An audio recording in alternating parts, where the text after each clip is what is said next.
Ahmed Devarkovil sir, അദ്ദേഹം നമ്മുടെ ഇടതുമന്ത്രിസഭയിലെ അരപ്പുളപ്പ് മന്ത്രിയായിരുന്നു. ഒരു ചെറിയ പുളർപ്പും ചെറിയ വകുപ്പുമായി നിറഞ്ഞു നിന്നിരുന്ന ഒരാളാണ്. അദ്ദേഹം കഴിഞ്ഞ ദിവസം ഒരു പ്രസ്താവന നടത്തി. ഫാത്തിമ തഹ്ലിയ ജമാഅത്ത് ഇസ്ലാമിയുടെ നോമിനിയാണ്. ഫാത്തിമ തഹ്ലിയ അല്ല ദേവർഗോവിലിനെതിരെ മത്സരിക്കുന്നത്. പക്ഷേ ദേവർഗോവിൽ അല്ലെങ്കിൽ ഈ പേരുകാർ നമ്മളവിടെ കുർബാന് വേണ്ടി കൊടുത്തിരിക്കുന്ന പേരുകാരാണ്. എന്ന് പറഞ്ഞാൽ അവിടെ സ്വയം ബലിയായെങ്കിൽ മാത്രമേ അവിടെ നിൽക്കാൻ പറ്റുള്ളൂ. അല്ലാതെ അസ്തിത്വം കൊണ്ടൊന്നും ദേവർഗോവിൽജിക്ക് അവിടെ നിൽക്കാൻ പറ്റില്ല. അതുകൊണ്ട് ദേവർഗോവിൽജി ഇത് വ്യാഖ്യാനിച്ചേ പറ്റുള്ളൂ. എത്രയോ നാളുകളായി എന്തെല്ലാം മലബാറിനെയും മലപ്പുറത്തിനെയും വെള്ളാപ്പള്ളിയും ഒക്കെ പറഞ്ഞാലും ദേവർഗോവിൽജിയൊക്കെ അതിനൊരു മയന കണ്ടെത്തി, അതിന് വിശദീകരണം നൽകി, അതിനെ നെഫ്സാനീയത്തും റൂഹാനീയത്തുമായിട്ട് ബന്ധപ്പെടുത്തിയാണ് നിലനിൽക്കുന്നത്. കേരളം മറക്കാത്തൊരു ചിത്രമുണ്ട്. അത് ഏത് ചിത്രമാണെന്നറിയോ? നമ്മുടെ വെള്ളാപ്പള്ളി നടേശൻ ഉറഞ്ഞു തുള്ളി മുസ്ലിങ്ങളെ ആകെ ആക്ഷേപിച്ച സമയത്ത് കോഴിക്കോട് നിന്ന് വണ്ടി എടുത്തുകൊണ്ട് വന്ന് ഒരു INLൻ്റെ നേതാവ് വെള്ളാപ്പള്ളി സാറിൻ്റെ കക്ഷത്ത് കയറി നിന്നെടുത്ത ഒരു ഫോട്ടോ ഉണ്ടായിരുന്നു. എന്നിട്ട് വെള്ളാപ്പള്ളി സാറ് വളരെ ദേശീയവാദിയാണ് എന്ന് പറഞ്ഞൊരു ഫോട്ടോ. അപ്പോൾ അതുകൊണ്ട് അങ്ങനെയുള്ള ആളാണ് ഫാത്തിമ തഹ്ലിയ ജമാഅത്ത് ഇസ്ലാമിയാണെന്ന് പറയുന്നത്. ഫാത്തിമ തഹ്ലിയ എനിക്ക് കുറേ കാലമായി അറിയാം. നിലപാടുകൾ ഉറക്കെ പറയുന്നവരാണവർ. കാര്യങ്ങൾ പറയാൻ മടിയില്ലാത്തവരാണ്. വളരെ ചടുലതയോടെ പ്രവർത്തിക്കുന്നവരാണ്.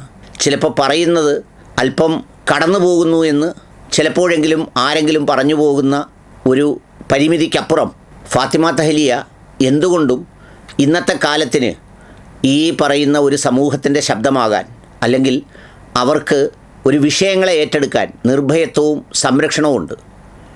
ദേവർഗോവിൽ സാറിനത് പറ്റിയെന്ന് വരില്ല. കാരണം ദേവർഗോവിൽ സാറിന് അവിടെ പറയുന്നത് പോലെ കേട്ട് പറയാനേ പറ്റുള്ളൂ. അതിനപ്പുറത്തൊരു ശബ്ദം പോലും ഉണ്ടാക്കാൻ പറ്റില്ല. എനിക്കതിലൊന്നും പരിഭവമില്ല. ദേവർഗോവിൽ സാറ് പറഞ്ഞതിലും ഒരു പ്രശ്നമില്ല. പക്ഷേ ഞാൻ ചിന്തിച്ചു പോയത് എവിടെയാണെന്നറിയോ?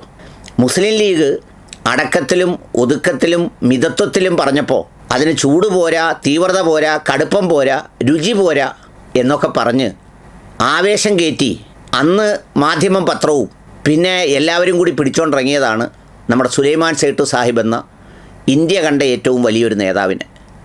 അന്ന് പിടിച്ചോണ്ട് പോയി ഈ പറയുന്ന ഒരു വഴിക്ക് കൊണ്ടുപോയി ഒരു പാർട്ടിയും ഉണ്ടാക്കി. എന്ത് സംഭവിച്ചു?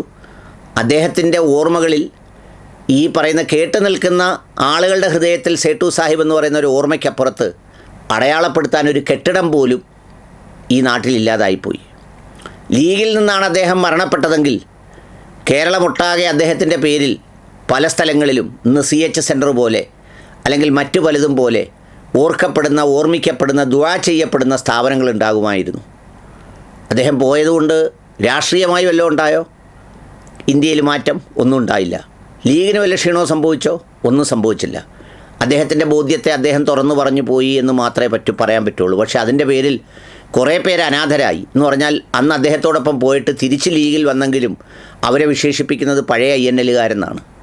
എന്നാൽ അവിടെ ആ പാരമ്പര്യവും പിടിച്ചുകൊണ്ട് നിൽക്കുന്ന INLൻ്റെ സ്ഥിതിയാണ് ഇപ്പോൾ ഈ പറഞ്ഞത്. നമ്മൾ സാധാരണയില്ലേ എന്താ പറയുന്നത്, 40 കുളിക്കൊക്കെ ആളുകൾ വാങ്ങിക്കുന്ന ഇഞ്ചയുണ്ടല്ലോ, ഇഞ്ച പരുവമായി. അത് 3-4 കഷണങ്ങളായി എഴുന്നേറ്റ് നിന്ന് മുണ്ടുരിയുന്ന അവസ്ഥയിലെത്തി, ഉന്തും തെള്ളുവായി, കസേരയെടുത്ത് അടിയായി, ഇതെല്ലാം ആയി. ഇതിൻ്റെ ഇടയിലാണ് ഒരു പിളർപ്പും കൊണ്ട് അഹമ്മദ് ദേവർഗോവിൽ സാർ നിൽക്കുന്നത്.